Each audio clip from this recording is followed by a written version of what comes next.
So this project started in a state of curiosity about what happens next.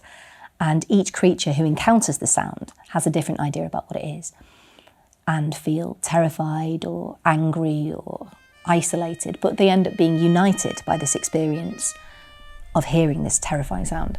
And so the themes of the story are about kind of loneliness and isolation and outbursts, but also togetherness. And when we started making the show, the audience experience of this is what we really want to hit. So it mirrors the action inside it. So the audience members can feel alone and isolated and observers, but they are also an integral part of the storytelling and they're inside the story. So 1 minute there's a tiny lion, 1 minute the lion's enormous.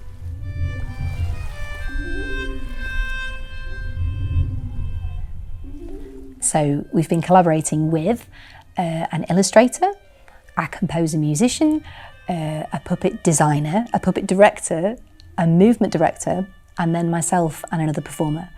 And my background is in interactive and immersive performance.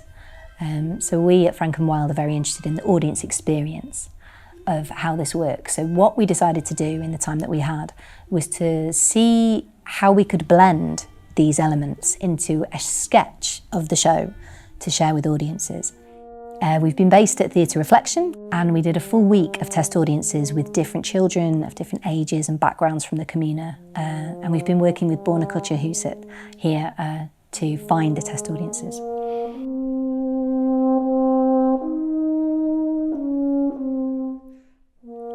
So it starts with the children exploring unusual objects with us. And we make up stories and then gradually we find the crabs, who are actually the protagonists. One is the most terrified creature in the sea, and one is introduced as the bravest. And it's the crabs who actually invite the audience to tell this epic tale with them. We build a small illustrated world on the beach, but the story is too big and immediately starts breaking out with sounds and bits of expandable set, and it goes into the audience, like literally into the audience.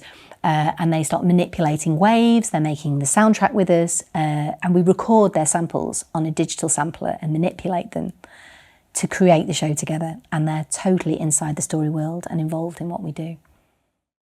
It's been fantastic. The sharings have been going really well, and the children have been very engaged with what they hoped and more. Lots of testing for us, which was fantastic. And they afterwards have been drawing and talking about the characters and playing with the sampler. They were very interested in that. But they've also been coming to talk to us about their own fears and anxieties, which is just more than we could hope for at this point. And in terms of the teacher feedback, they've also been really excited about it as an English language resource, to come and find a different way to learn English. So as we continue to raise funds, we're going to keep developing this into a new theatrical experience, which is tourable and can go to theatres and schools and public spaces. We want to make something that can go anywhere. And it can be used as a resource for creativity and inspiration and language learning, and also having conversations around difficult topics for children, which would be incredible if we can build on that as a platform.